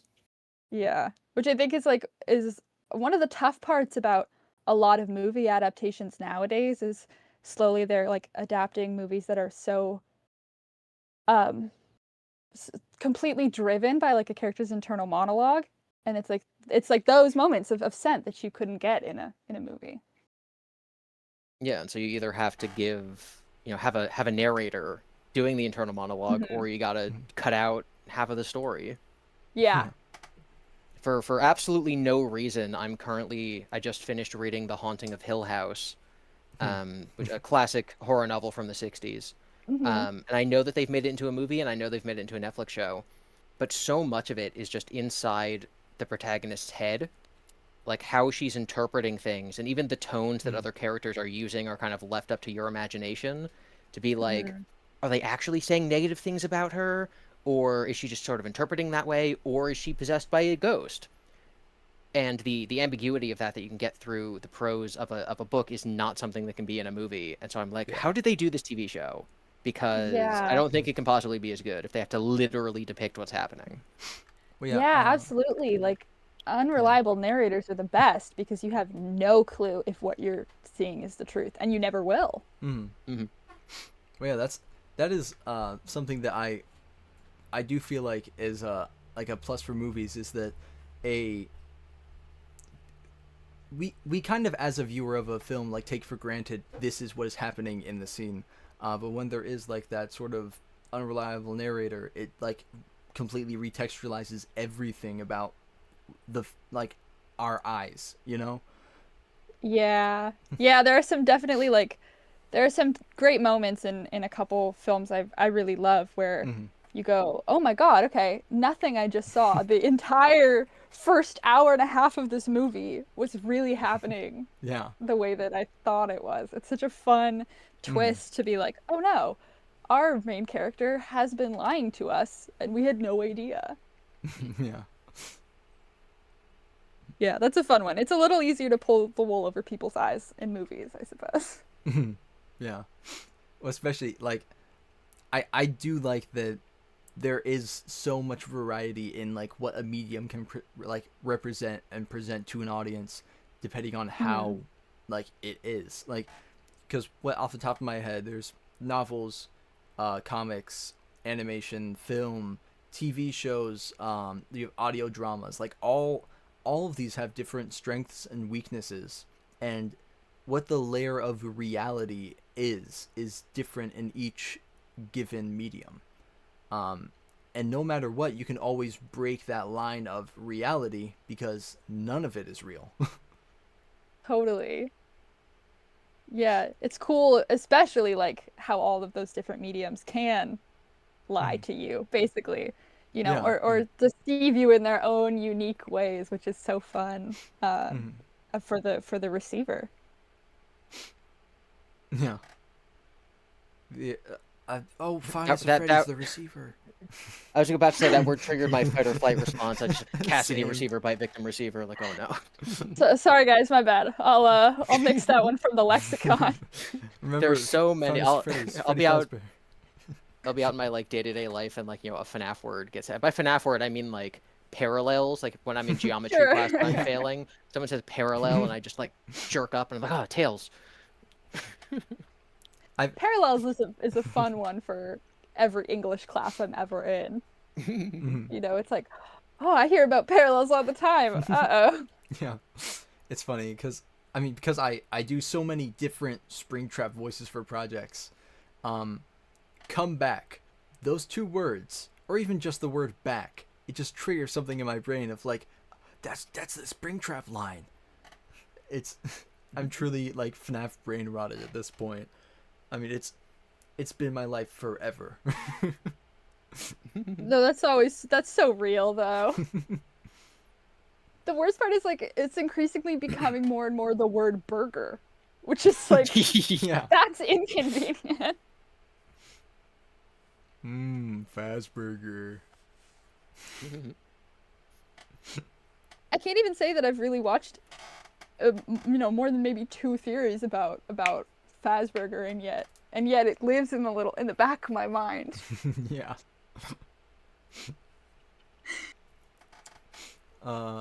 Yeah, you know what lives in the back of my mind? Super smooth segues into why you guys should super chat for our thing so we can reveal more. Did I miss anything while I was gone for a second, or no? No, we were just yapping. Okay. I need to like Lit- have a recount. So, someone in chat says literally someone just says the word ball and I hear extra tuna. Ball. Where is my ball? There is a car. 6, 7. Okay, we're at 7 super chats right now. I heard you counting. You said 6, 7, and it did the exact same thing. I'm like, no. That's I was specifically trying to say it quiet enough so the mic didn't pick it up. That's the only one that hasn't stuck for me because I'm still not really sure what it is. And then I tell people that and they're like, "Oh, that's the point. It doesn't mean anything at all." And I'm like, "That's not helpful." And I still don't know what you mean. Yeah, it's gotten to a Luckily point escaped where that. it's gotten to a point where if I'm counting, I'll have to say 7, 6, or yeah, my friend's gonna be over here around 7 or 6 p.m. probably. You know, we're probably gonna start stream around 7 or 6 p.m. I'm I wrote a novel and I'm currently in various stages of editing. And one of my friends was reading through it, just like doing proofreading, beta reading. And in the first chapter, I used, there were 6 or 7 people, and he highlighted it and he's like, "You have to change this." like canonically, there cannot be 6 or 7 people. Like this, now there's 7 or 8 people. Like, we got to figure out someone else to get in this goddamn room. Yeah. Ooh, we got a new super chat. Crikey. No. Wait, it's not British. It's not Australian. It's British now. We're British, and you're Italian, Gibby. Okay. Oh no. Mamma mia. I mean, can I just is it Meatball. is it cheating if I just do the William Afton voice from? Oh no, that's I will say it's cheating. They're not going to say it's cheating. They want to hear that. I mean, but, oh my gosh, how do I Italian? Hey, I'm walking here. No, it's Brooklyn. Mamma mia, it's me, Mario. Mamma mia. That's a cheating. It's Lasagna. me. It's me. It's me. It's another FNAF. Is it cheating if I just don't have anything to add and so I don't have to do it? No. Spaghetti. Tell them about the project. Tell them about the project you have no knowledge of. I can't speak. What do you think this project entails? Essie from FNAF Studies. Oh goodness. You know, I really couldn't say because we haven't gotten to 10 yet. So it's really, you know, it's anybody's guess until we get to 10. I have no idea. You know, I've got no insider information, so I suppose I should just leave it to Gibby and his incredible Italian accent that can really be, you know, trusted. Yes, I would say it as Bible in a way. Yes, we should. You guys are making me look bad. I would say that what it entails. I said entails. Tails is a good hint. Sorry, I don't think they're getting it. Can we just get one more time, but the tails part's a little louder? Mamma mia! I say that it entails. There we go. I think we got it that time. My family's home. I'm gonna go. I have to go out back. Welcome to the stream, Johnny. No. So glad you got to hear that. They're donating to make me do voices, Johnny. No, he's doing them of his own volition. I keep telling them to stop, and they keep doing it more for some reason. Gibby Maybe just if you keeps tell going. them to stop, they won't. We're asking him We're to giving stop. super chats to get him to Gibby, stop. please. We just need 2 more super chats and he'll stop. Yeah, please. Oh my gosh. Oh yeah. Unironically, I mean, obviously, you know, Silver, your British William voice is great, but Essie, that was like phenomenal. Oh yeah. I'm like, oh, does everyone have a British accent but me? Well, see, the thing is, Thank you. yeah, there's so many different versions of British that you can just say whatever you want and pretend like it's British accent. See, this is Yeah, British. if you move your mouth enough, it becomes something. And Americans can't tell the difference. Exactly. Oh yeah, so we're 3/4. Yeah, no, we're not. No, we're not. We're more. Whoa. Come on, high school pre-calc. 8 You gotta divided by pull through 10. this one. We're 4/5 the way, not 3/4. 4/5. I just, you know. It's like I almost thought, like I almost said 6/7 the way through, you know. No. 2 more and you got to spill all the beans, which is the thing.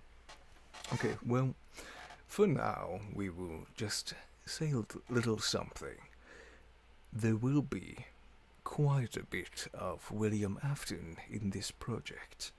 Perhaps even a William Afton from a long, long forgotten version of a series. Wow. Perhaps if you looked at my channel, you would see someone that has vandalized a certain 2 videos. Perhaps it is a hint at what is to come. British Bravo. Gibby confirmed, guys. British No, Gibby no. video confirmed. No. If we get to 10, we will confirm that the video is just Gibby talking in a British accent the whole time. I'm pretty sure that's what that meant. Yeah, my 3.5-hour video for next Sunday that's totally not about The Haunting of Hill House is entirely in a British accent. Yeah, that's why it's 3 hours long. What was it you said Nothing in, to do with the content. in Unwithered's video? Something about cheekbones. Oh my gosh, that took me so many takes because I was doing, what was I? I was Larson, right? I was doing Larson, doing a hotel employee who was doing a British accent, like mimicking Mike or something. Like, oh my god, Yeah. I did that line more than anything else, and he was just like, "Yeah, I used it." I'm like, I don't even want to think about it again. Good The cheekbones. dedication. Good. Yes. Yes. Good cheekbones. Don't like. No, it's, your voice acting is beautiful, Gibby. I love Why do you your think people are accents. paying for it, man? In fact, This is like paywalled content. yeah, I feel like we need to do a version of a Springlock failure, right? That once we reboot it, the whole series comes out. we do a supercut version, but you are doing every single voice. Yeah. No. And every character gets a different accent, and you'll Yeah. write it into the story. Henry's also surprisingly British and sounds the exact same as William. It makes it very hard to discern. Yeah. You know, it had actually never occurred to me until I saw someone comment it, like, in the comments of someone else's FNAF theory, that the choice to make William British was so that it would be easier to tell who the Aftons were when they were speaking. And I was like, oh my god, I'm the dumbest person in the world, but at least I'm finally getting caught up. I was like, I thought he was just British because he's evil. I don't know. I think British that people are evil, all of them. Yeah. Whoa. I think the voice actor said that he did it so he kind of had like a, what was it, Hannibal Lecter voice. But I think it did a lot for the storytelling of the series, because you don't really have to have Mike say, "Father, it's me, Michael." It's like bro's just talking in a British accent. You can kind of put it together. Yeah, And it's a nice. It's, you know, it doesn't require too much extracting to tell who's who, and in a series like this, that's always appreciated. Oh yeah, that's right. They made him British because of the extra like attribute bonus that British people get for robotics. That's thank you, Rambunctious VA, for pointing that out in chat. How could I forget that? Forget the thing I said. His character creation screen was listing his stats, and Scott was like, "Oh, of course." Yeah. Yeah, no, it is. Yeah, I feel like for being 8 out of 10, I feel like we should maybe reveal just a tad more. You know, I'm dropping the British accent for now, though, because yeah. But I'm just saying, this is connected to things that you can already find on my channel and on GiBi's channel. We've already kind of talked about that, Yes. right? But there's stuff on GiBi's channel and my channel that is directly going to connect to this mysterious project that we are totally keeping a complete secret, and you can't just like easily see it on my channel or anything. Is there anyone currently in chat who might be involved? Yes, I believe there might be 2 people in chat that might be involved now. Gasp. I know it's Crazy. It's hard to believe, but there are quite a few people in this mysterious project. Ooh, it's not Halloween. Why am I talking like that? It's always Halloween. Come on. Yes, that's okay. What is your opinion on Halloween? Personally, I feel like it's my favorite holiday, and I'm gonna stand by that. What do you think? I'm a year-round Halloween person. It can't come across in a YouTube video, I suppose, but I'm like a secretly goth on the other side of this camera. You know, I wait all year for Spirit to Halloween to open, because I'm like, that's my wardrobe for the other, you know, all the other 11 months of the year. Exactly. So, yeah, Halloween's I'm a big fan. definitely top tier. Yes. The gosh, last year I did the Universal theme park like haunted house things. Yeah. The FNAF one, oh my god, it was so cool. You saw the animatronics. And then I went into like Terrifier. And listen, I do scary movies. I like getting scared. That was above and beyond my comfort level with the stuff that was like jumping out at me and the stuff that like was around. I was like, oh my gosh. You know how cool it is that there's like a dedicated time of year to just like being scared? Yeah. Yeah, as a big horror movie lover, it's the most wonderful time of the year. Yep. And my favorite season. Oh yeah. Yeah. Okay, I'm curious. What are your guys' favorite horror movies? If we're on this topic now. Oh gosh. Okay, so like, you know what? I'm just gonna talk about one that came out this year. A movie called Undertone came out back in like February, March. It is the most uncomfortable I've ever been in a movie theater, and I saw it twice in theaters. I don't know if it would hit the same, not with the sort of surround, you know, the quality sound in a theater, just because it is so much based on sound. But it's not talked about enough for the high quality it is. I've Like heard Obsession, of it. also really, really good. Loved Obsession. Backrooms, pretty good. Mhm. But just as an underrated, underdog pick, I would say that Undertone from earlier this year, phenomenal. Interesting. Yeah, I mean, My yeah, I yeah. missed that one unfortunately. Mhm. Yeah, sorry. Ezzy, you go ahead. I'll say mine for last. Oh, sorry, I don't mean to interrupt. Um, my favorite just like standalone horror movie is probably Skinamarink, followed Mm. by like a close second, Lake Mungo, because I think that those are just Never two seen of the that. most. I've never felt more like uncomfortable in my physical human body than while watching. I saw Skinamarink in this like really, really tiny theater, Oh. and I was there with my partner, and we were one of only probably 10 people, if that. And the whole movie, there's absolutely no music, and there's almost no speaking. Yeah. And the whole time I was like, I think there's a good chance I will just die. There's not even there's no jump scares. Like it's just so tense, and I thought it was unbelievable. And nobody I know has seen it, which is such a shame. And then, I mean, Lake Mungo is like a cult classic, but Mm. it's so tragic. And then you learn that almost every single line in that movie was improv'd by the actors who were just given like a plot to follow. And some of those lines like have haunted me. And I watched that movie for the first time years ago, and some of them like are still so present in my mind. But then my favorite franchise is Chucky, so I don't really know. There's no accounting for taste, I guess, in my Yeah. lineup. Yeah. I kind of grew up watching horror movies. And I love like I haven't seen every single one, but I've seen most of the Nightmare on Elm Street movies. The only one of Mm-hmm. Mm. before they like rebooted it, I guess, because it's so hard to find. Um, I still need to see. I believe the orders, New Nightmares, and then Freddy vs. Jason, and then the remake, and then apparently they're making another remake.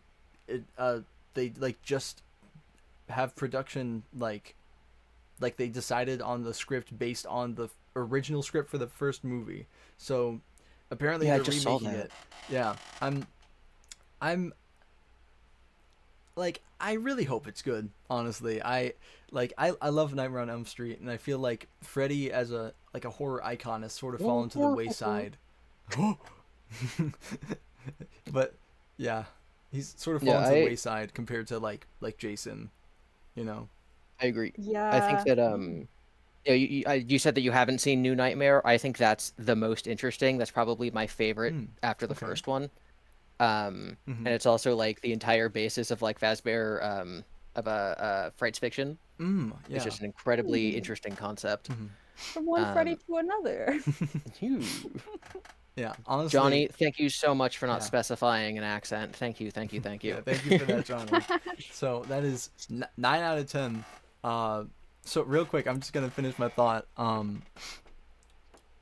I it's hard for me to decide on like my favorite Nightmare on Elm Street movie because honestly, I know that 2 is probably objectively the worst one, but it is just so funny as a horror movie that everybody in the production has stated is completely straight, even when Hmm. the main actor has like everything about the movie is gay. The main actor, I believe he came out as gay later.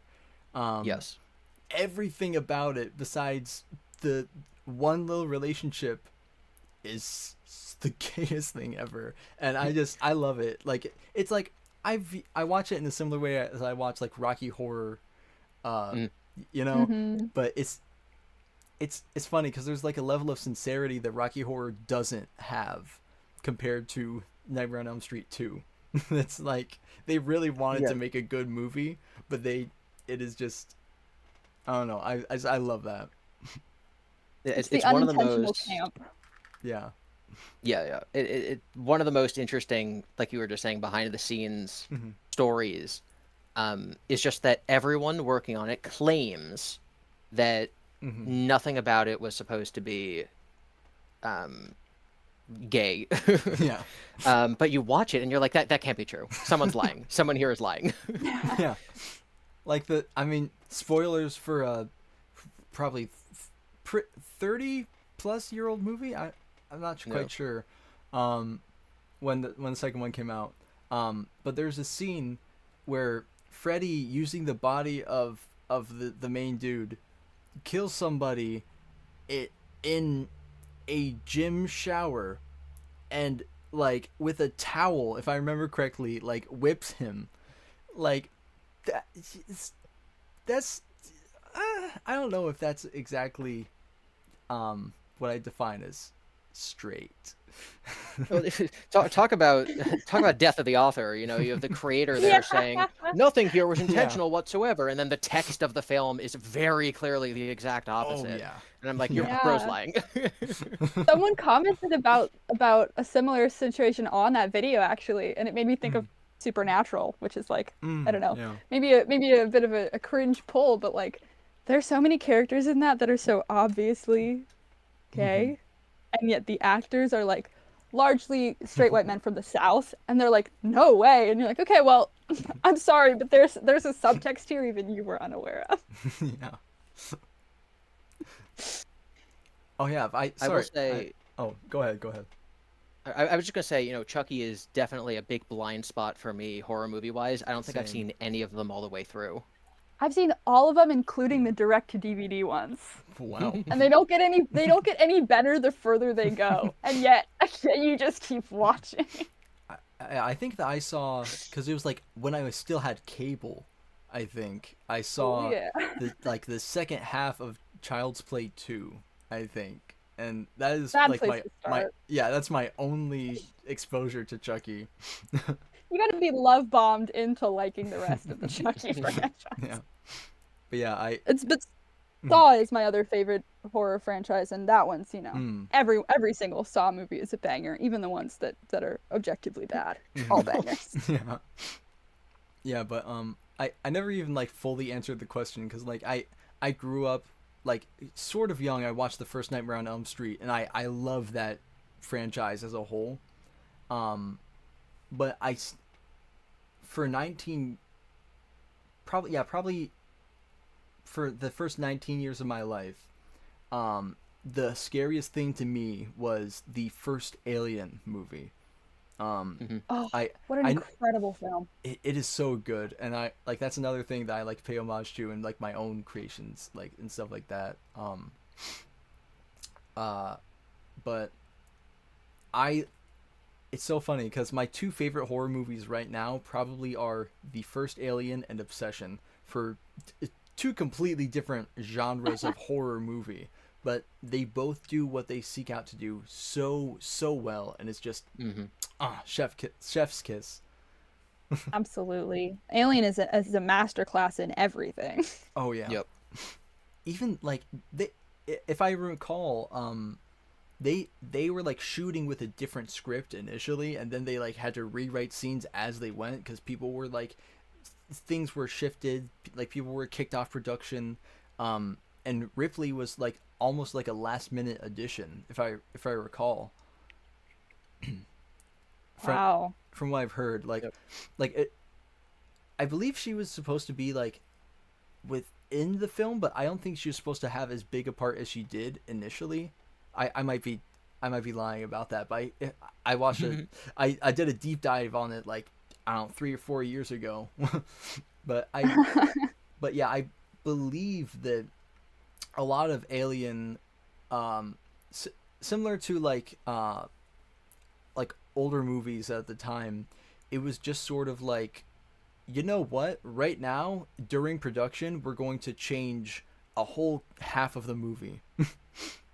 Yeah. And yeah, like it's still so good, even though you can see the point where like it like shifts from one script to another almost, you know, with Ripley's introduction. Yep. Yeah, it's almost like the Scott Cawthon handbook, but you know, a mastery of the idea of the Scott Cawthon storytelling handbook. Yeah.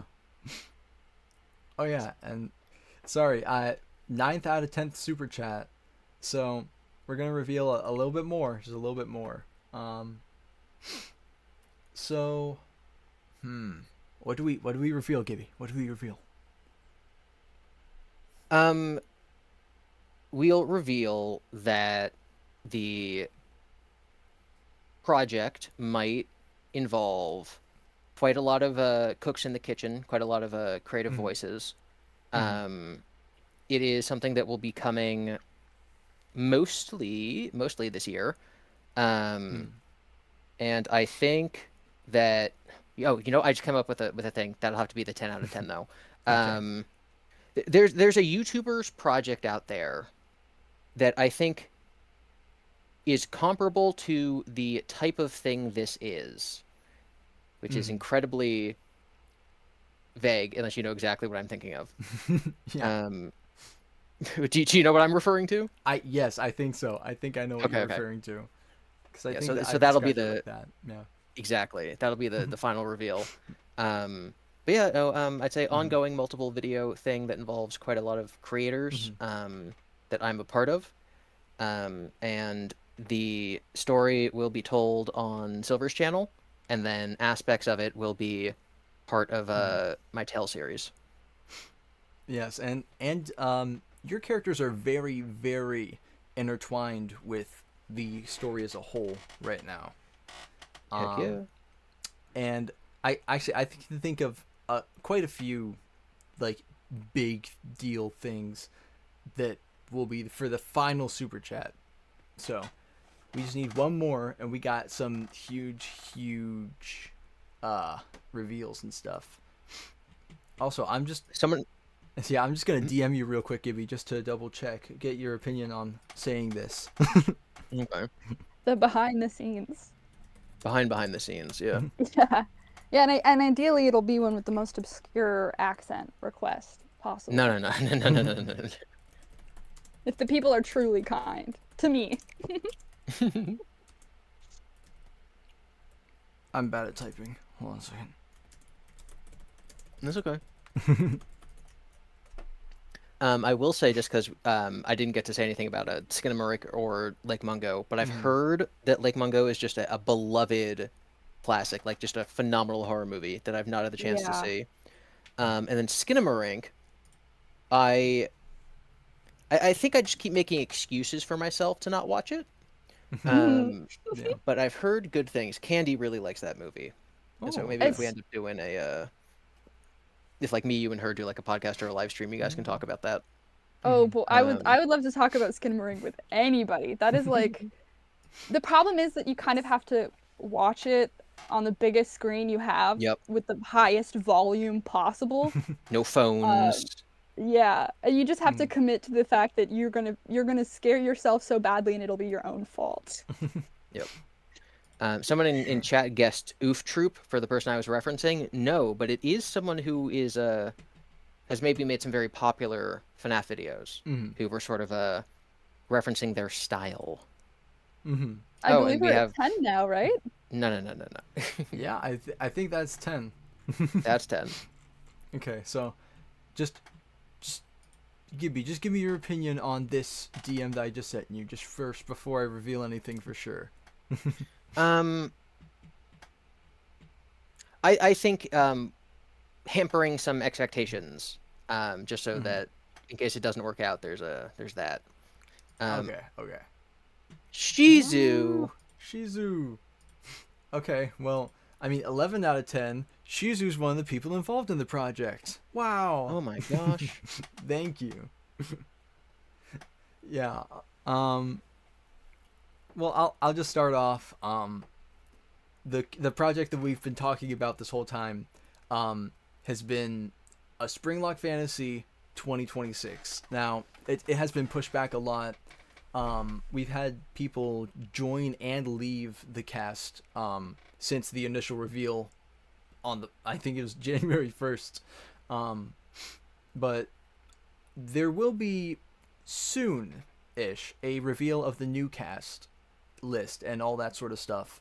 And currently the scripts are not finished, but the plan is that they will be finished very soon, and everything will be releasing this year, because it's a Springlock Fantasy 2026. So ideally, it would all happen in 2026. Yes. So, Exciting! would you mind me just Oh, sort yeah, of talking about go my for it. own part a little bit? All right. Mhm. So this, is it okay if I say the person who I was alluding Yes. to Yeah. it being similar then? Okay. Mhm. So the project's going to be kind of similar to what was In Space with Markiplier? Mhm. Is that what his thing Yeah. was called? Yeah. A In Space with classic. So Markiplier, Heist with Markiplier, Day yeah, with Markiplier. Those yeah. types of So videos. it's multi choice, viewer choice going down multiple paths, things like that. Mhm. And so there's just so many creators involved. Like there's just a whole bunch of people. Mhm. Shizu's one, Candy's one. And so Yeah. this game, this experience is going to be on your channel. And as you were saying, like me and Toto, like the lore that's sort of being built up in my book videos is going to be canon to this story. So like the events of this series are going to be canon to like what the real Toto is going through, while I have the imposter Shadow Toto. So if you go on Silv3r's channel, it's going to be the game, all the different routes you can go down, and then interspersed into my Tales video is going to sort of be like the canon, just to the scenes with Toto, canonically what's sort of happening to him.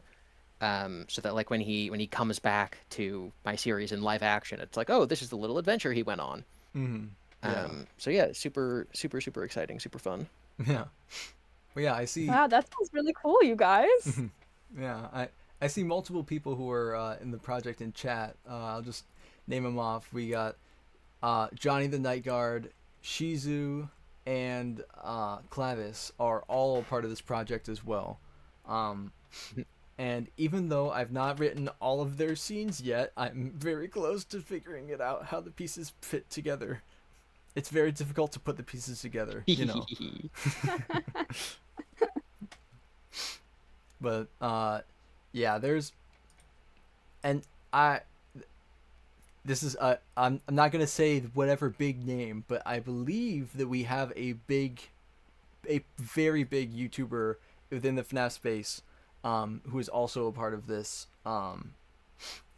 It's, again, things can fall through, so like you said, hamper expectations, but there's supposed to be a very very special guest star in I will reveal chapter 1 and chapter 2. There's going to be multiple chapters of this story, okay? And each one is going to be its own start and end game you can play, but they all tie together in the story. So yeah, there's a lot going into this project right now, and I figure, talking more in depth about it for 10,000 subscribers is it's a fun thing to do, Yeah, and we're gonna because I don't know if have you announced sort of your 10K celebration stream? Have you said that anywhere? I have not. That's actually the next thing I was gonna get to, but you can go ahead. Right. I've been talking a lot. I was just gonna say that a lot of people who are going to be in the cast are also going to be in your big 10K stream. Mm-hmm. Anyone who's been watching this whole thing is like, why did he use Brigadoon as a hint? It literally just because that was a part of the lore of my thing. It ended with a scene that you animated, right? Like Eleanor comes and then picks up Toto, and so like that's sort of gonna intersperse with the Brigadoon lore. And I think it's gonna be great. And to the big creator that you mentioned, basically you got a yes. But until lines are recorded, nothing's exactly real, I'd say. Yeah. So yeah, you got a yes from a very exciting person. Yeah, but Oh my gosh, this sounds exciting. And Brigadoon is involved? Heck yeah. Man, this is In checking some all way, the in some boxes way. for me. But yeah, I mean, I'm really excited to like actually be able to like talk about more specifics and stuff like that. This is random I guess reveal that nobody's going to understand until they see it, is that there is a reference to Among Us in it. And you're not going to know when, but there is a reference to Among Us in it somewhere along the line. So, I'm gonna be looking for every vent Oh yeah. that could possibly Be be in warned. any room the whole time. And yeah, another cool thing, since I mean we got 11 out of 10 super chats, which is like honestly huge. Like to me, like it really warms my heart that we have that much support right now. But I'm just gonna make sure I have it pulled up so I have everybody in the list. Uh, so there's going to be I'm not quite sure if it might not be a live stream, but the plan is that it's going to be either a live stream or like a recording that's going to be very hard to edit. But it's going to be Silv3r's spooky sadistic schmooze 10,000 subscribers special, right? And in it we have Gibby right here, you know, Yay. the one and only Gibster, Unwithered Truth, Connor McGrath, Mini Bite Games, and Candy Bunny.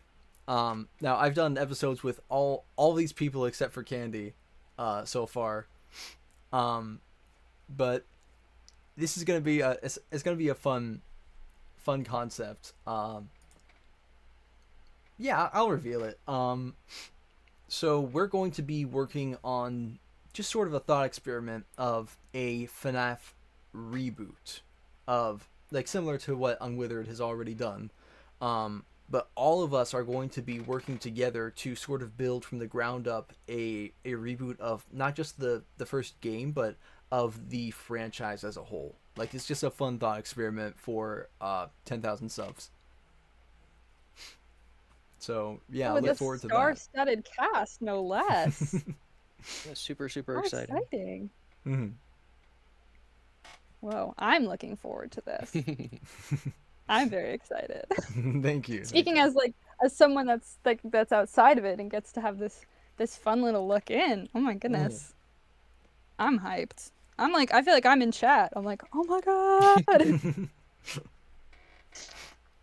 Yeah, but yeah, I feel like I'm really glad that we did get to have you on stream. Like even though you're not a part of a lot of these things, it's fun to like at least get to both reveal this and also get to just have a fun chat with you as like a newcomer to the FNAF scene, you know? It's been such a treat. It's very cool to get to talk to you guys, but then I also get to hear about all of this cool stuff. Yeah. I know our initial plan was that we were going to record for an hour or two. It has been an hour or two, so I feel like is there anything else that we want to talk about or bring up? I think everyone we basically just spent a lot of time teasing your big project, so I just think everyone Yeah. should give a little tease for something exciting they're working on. Ooh, yeah. I will go first. 3.5-hour video on Sunday that might be about the haunting of Hill House. This is my Super Bowl coming up on Sunday, folks. All right. Essie, what do you have in store?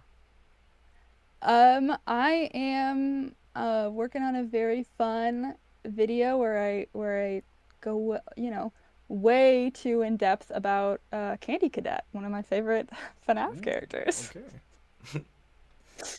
Yeah. Exciting. And I mean, we've been talking about it all stream, but I have a variety of projects that are long-term projects that are all currently in the works right now. We have a Springlock Fantasy 2026, multiple chapters of that, which is a huge crossover with 30 plus YouTubers. We have I am currently in the works on rebooting a Springlock Failure, the entire universe. Yeah, the entire universe, basically, of a Springlock Failure is being rebooted. It will be releasing in the future. And sometime soon, we are going to be having a special Silv3r's Spooky Sadistic Schmooze 10,000 subscriber special all about rebooting FNAF. So there's a lot to be looking forward to. in the future. Okay. Heck yeah, very excited. Yeah. Yeah, Well, I'm excited to get to watch this happen. yeah. Well, if you in the chat have somehow not already, please subscribe to both Gibby and Essie from FNAF Studies. She only has one video out, and it is such a masterfully made video, and it deserves all the support in the world. Go, like, let's get her to like 5 million subscribers, please. She deserves it. Yeah, guys, That's very kind of you. she's at like 400 right now. If you want to be able to say you got in on the ground floor, you were there before 1,000, you got to go right now. You Exactly. got to go sub right now. Right now. Bragging right. That's very kind of you guys. Thank you. That's very sweet. I don't know about 1,000, but you know. Well, I mean, I feel like you can make it. I think easily. Candy Cadet might get you there. Yeah. 5 million by the end of the year. Yes, I agree, Johnny. All right. It's been so nice. Just people have been so cool about it, and I'm really grateful for that. Yeah, I'm really glad that like I have the honor of helping welcome you into the community for your first ever live stream talking about FNAF and like stuff like that. It has been an honor to have you on. It's been such a pleasure and such a treat, and you both are so wonderful and kind, and you know, thank you so much. Thank you. It truly was a friendly, respectful, engaging discussion. That's the thing. He said the line. Okay. Well, yeah. Thank you all. I think that's gonna be a wrap for the stream. So, thank you very much for watching, and have a fantastic day. Bye, everyone. Bye bye.